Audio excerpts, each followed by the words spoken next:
Hi, this is Amaal Mallik. Download the Bollywood Times app now.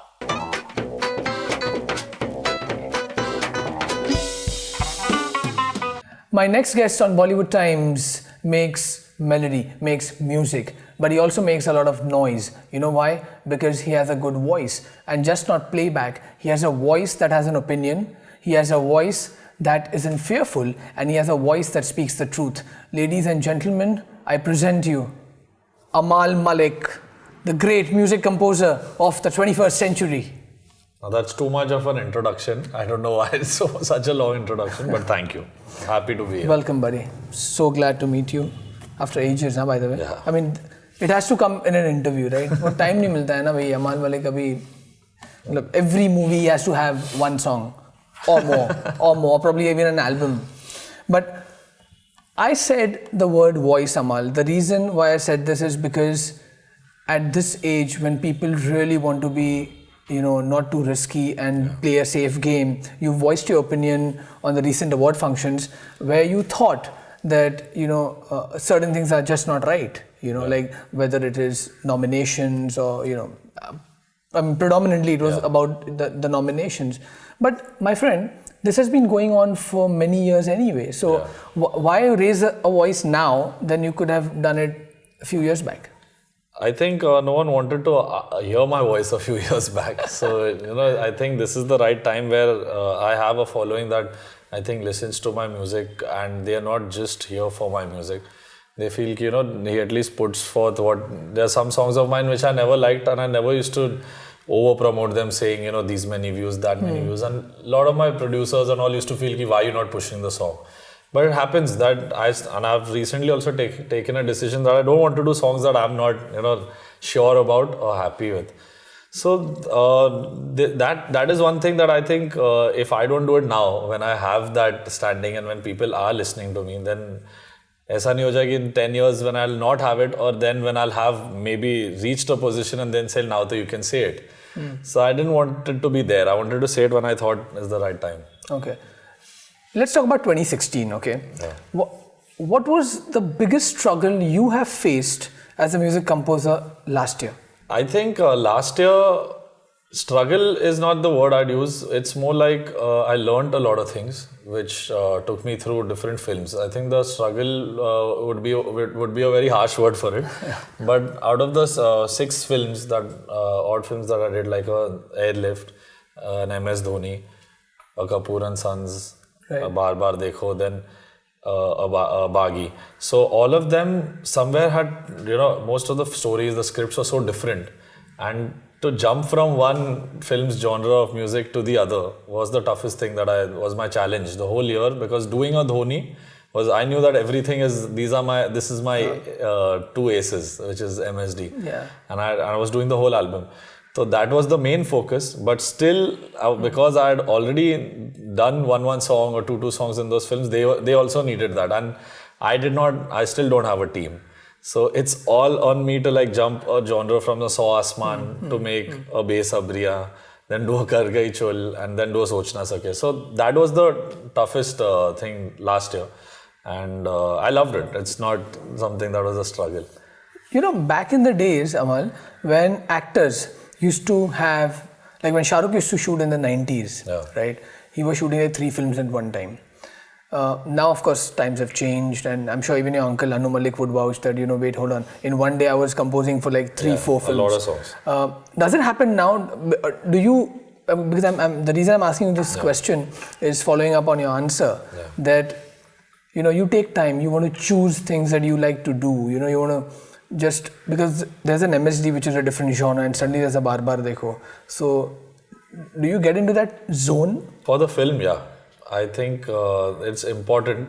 And when I was doing a Dhoni, luckily Neeraj Pandey's narration was that unbelievable. I just felt when he was narrating ek situation or scenes and that the character, we all know Dhoni only of what we see on TV. Correct. So we don't know what the real deal is. No one knows.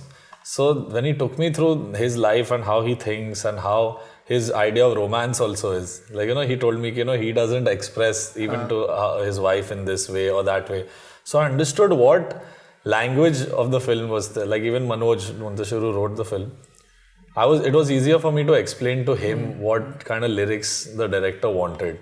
So I think I got into that whole mold where every situation I was Dhoni, and it's a 17-year-old Dhoni. So I had to go back to find something from my closet key when I was 17 and I wanted to reach out. So what were my feelings then? So from there to then taking it, and then when he became captain, the music changes and it gets into more aggressive space, like a Parvane, which Siddharth Basroor, one singer, sang. So these two songs I'm naming, Besabriya and Parvane, is because they show that side of him before he hit big time, and from there how he held it. So for me to understand that, it's very important for me to get into every film. And I was doing Dhoni for the whole year. I started Dhoni in last July, and it was on till now, like till it released. So almost a year and a half was with Dhoni, and alongside there was Airlift. Alongside, I finished 2 songs of Dhoni. Then suddenly Airlift has come, and I've delivered those 2 songs.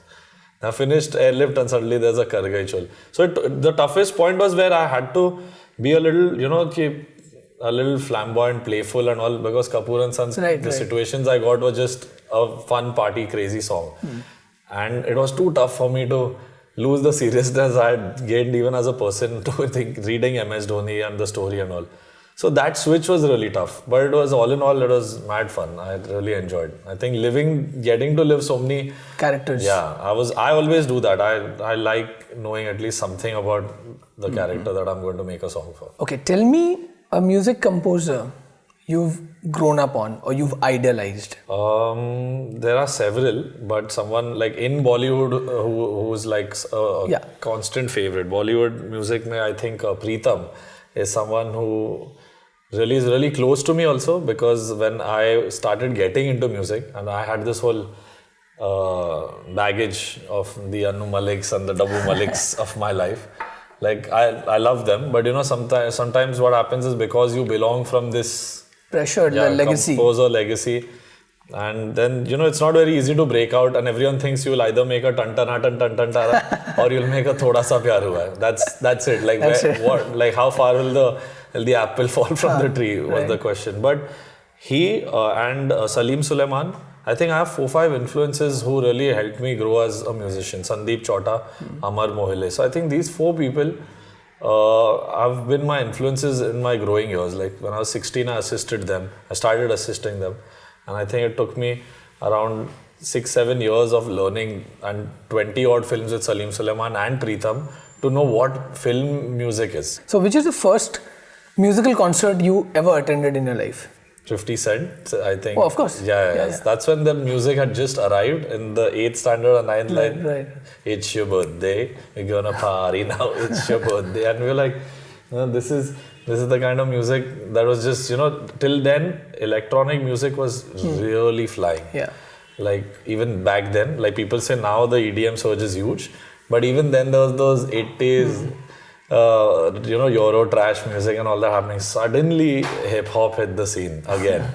So all of us were like, tung, tung, tung, tung. That was it. We didn't know anything else apart from that, a good car speaker and the roads. That's it. So we grew up on that, and that was a concert that I got to see, and it was unbelievable. Like it was in the States. And to be able to just see, everyone usually thinks that rappers just have one beat happening and they'll just rap something, and there's nothing more than that in a rapper's performance. But this guy has come and shown, like, he owned the stage, and they put an act, which I think that changed my whole perception of shows. Because many Indian shows that we had seen at that point of time were not so well orchestrated as these guys, their sound, their lights and all. And that's where I think from then, when people started seeing these kind of shows, they started understanding that the music. This is how you can, even hip hop star can stand out without playing an instrument or like playing a guitar, which is the most cliche thing always. A band. Alone, that man has been on stage and there's just lights, dancers and just choreography. And he held a 2-hour concert alone. So I wish we could have seen Tupac perform. That would be crazy. I'm sure 50 Cent would have wanted to see Tupac perform. Tell me a song, Amaal, that best describes you. Best describes me. There's this song in the movie Sanam Re that I had done. It's called Gazab Ka Hai Din. Yeah. I don't know if musically or anything, but lyrically, what Manoj wrote completely reminds me of myself, because the stanza of the song says, "Pani hu pani mein, हाँ बहने दो मुझे, जैसा हूँ वैसे ही रहने दो मुझे। अरे वाह. दुनिया की बंदिशों से मेरा नाता है कहाँ, रुकना ठहरना मुझको आता है कहाँ." So I really connect to these lines, and I felt, yeah, chalo, someone speaks something which makes sense. Yeah. To me. Accept me as I am. Yeah, I think that should be everyone's philosophy. I think that song really makes me feel that. Which is your favorite Amaal Mallik song? I really love that song from Border, which was "ए जाते हो लम्हो जरा ठहरो मैं भी तो चलता हूँ." What a song! So that kind of stuff, and even Ashoka would be an album of Amaal Mallik that I was like,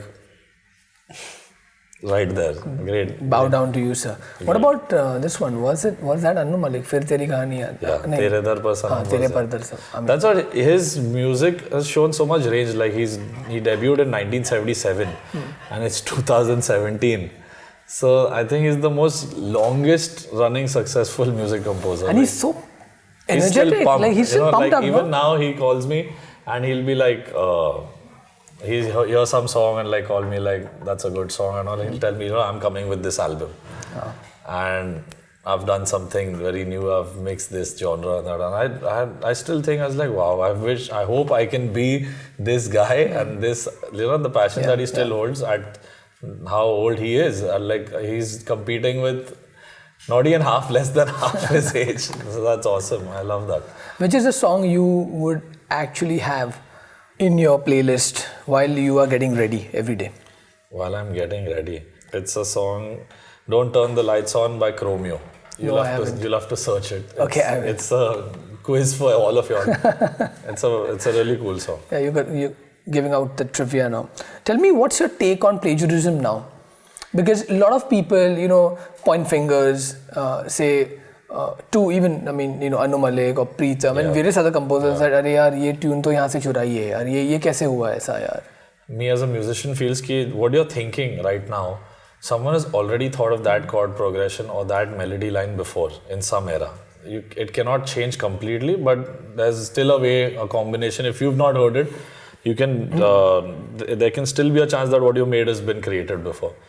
But because YouTube is so big today, we blame someone like an Amaal Mallik or a Preetham or even our generation. But even beyond that, when the RDs and LPs and everyone was there was a lot of music that India has ripped off.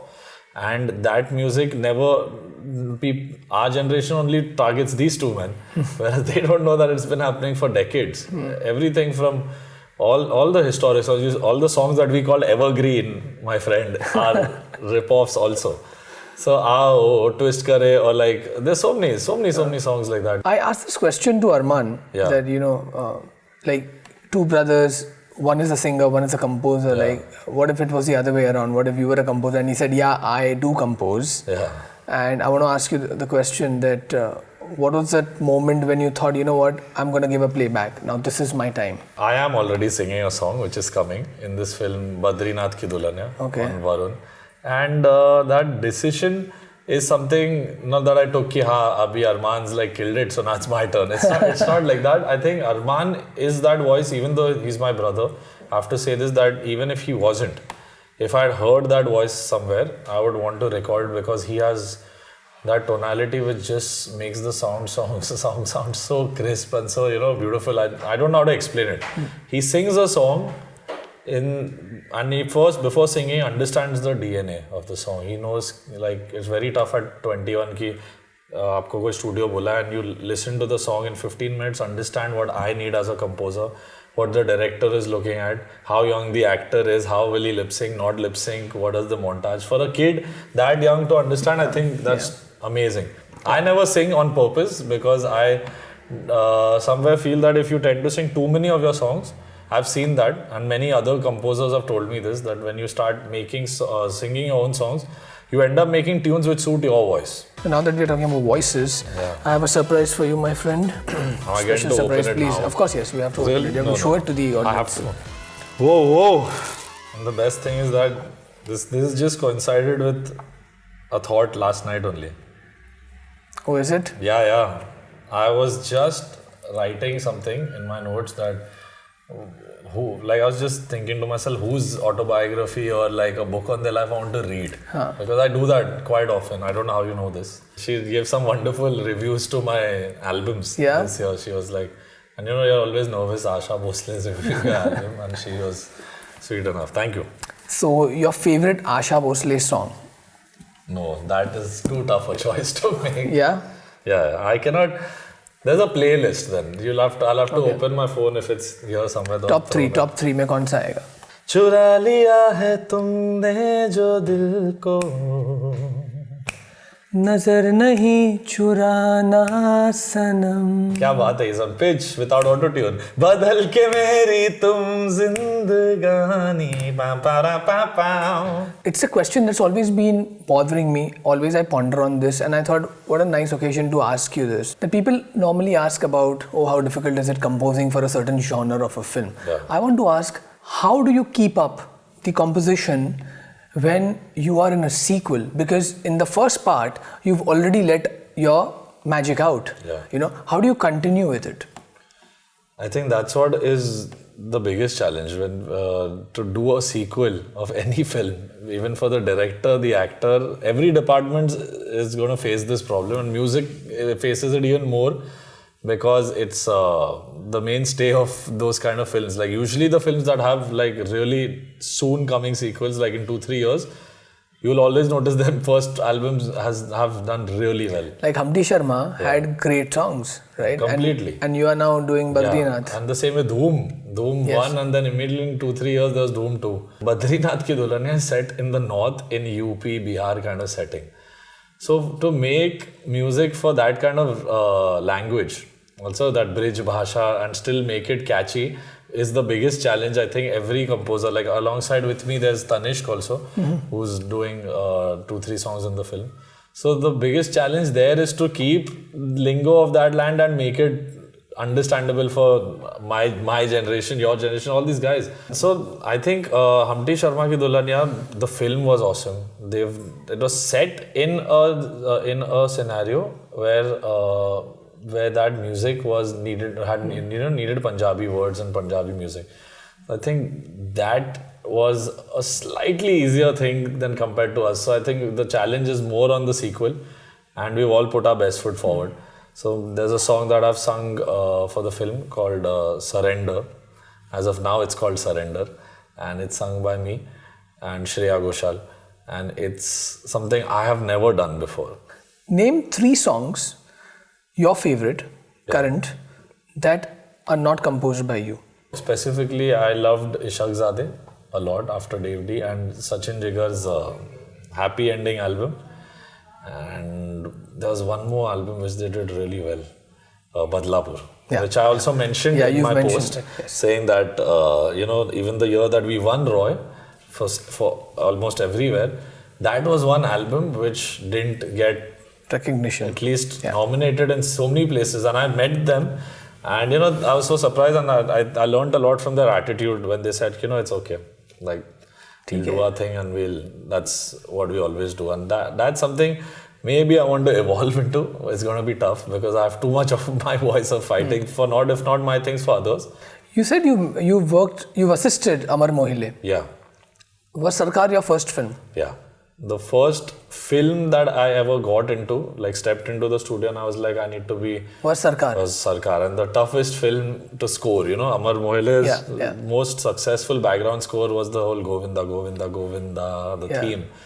And I was this is 10 years back almost, so like I was 16, and I'm in the studio, and I can see the way this man and Ram Gopal Verma, they're sitting, and I just learned everything that I know about background scoring happened right there, where I was shown there was time code, how every frame moves, how do you use... I never had the liberty of a laptop or a computer back then. Like I had just started assisting, so I never had that setup. Are we going to see Amaal Mallik do background score? Yeah, I would love to. Like I have done about 27 or 28 films with all these guys, learned so much.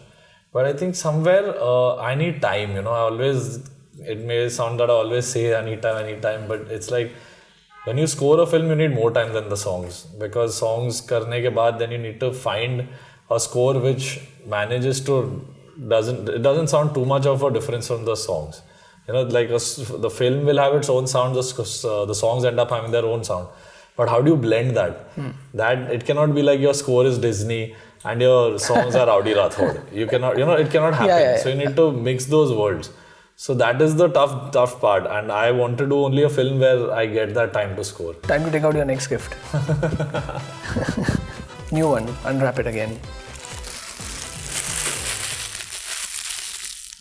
Yo. So that's the journey. Is it? Yes, the Mallik has the Mallik in his hands. Oh, lovely. Yeah, Zayn Malik. Respect, man, to this. The way he's taken his career ahead. I'm happy, I'm set with 2 things. Important ones. Yeah. सवाल ये है sir कि आपके बारे में, you know what, let me confess this. In the next few years, okay, and I don't think, any celebrity, be it musician or be it an actor or a technician, needs to grow old for them to be written about. I today, publicly, I'm telling that I would love to write a book on the Mallik brothers. Seriously, bro. Like, it is music is my second love. And I think, I can really pen it well. Let's do this. Let's create a few more jhandas. Yeah, of course. Not now, but next few years, why it's not? a story which I think even someone recently told me wants to tell. And it's awesome. At least, if not us, I think it should start right from where it all began. Why not? Why not? Just from the beginning of Sardar Malik to uncle to dad, and then maybe us. And how our journey is different. Let's mix it up in the interview as well. Let us do that. Just beware of the chalk, bro. So shall we are going to play Never Have I Ever with Amaal Mallik now. Never have I ever had someone write a song about me. Okay. You want me to tell you? If you want to. It's a very sweet gesture that a 14-year-old fan of mine wrote lyrics and took one of my compositions and rewrote the whole song for me, which was this one, Bol Do Na Zara from Azhar, and she wrote all the lyrics on her own and sent it to me as a tribute. So no one did that much mehnat for me ever. It's just sweet. Never have I ever got a tattoo that I regret. Oh, you have? Many times. I don't want to really ask you where. Don't. Never have I ever dated someone 10 years elder to me. Maybe I did in the past, scanning through hard disks. No. Never. Not yet. So let's keep it in between. Okay. Never have I ever used Amaal Mallik's toothbrush without telling him. Never. He would kill me. He would just kill me. Never have I ever imitated Annu Malik in front of my friends. I have. I've done it every day. I do it every day and I still do it. And you have to do it on the show also. Beda tu aag laga dega. That's all. That's all I can do. Never have I ever lied to a cop. I have. You have? Yeah.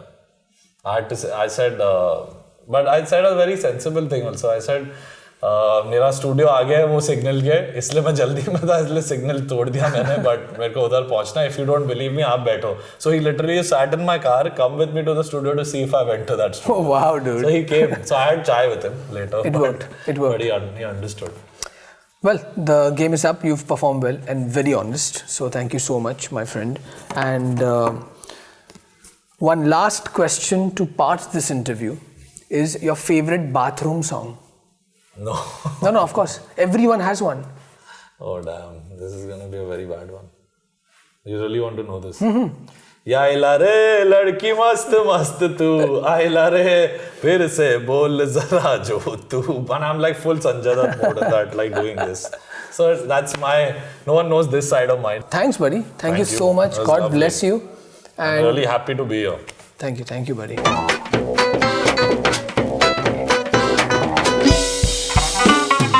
Hi guys, this is Amaal Mallik and you are watching Bollywood Times with Devansh Patel.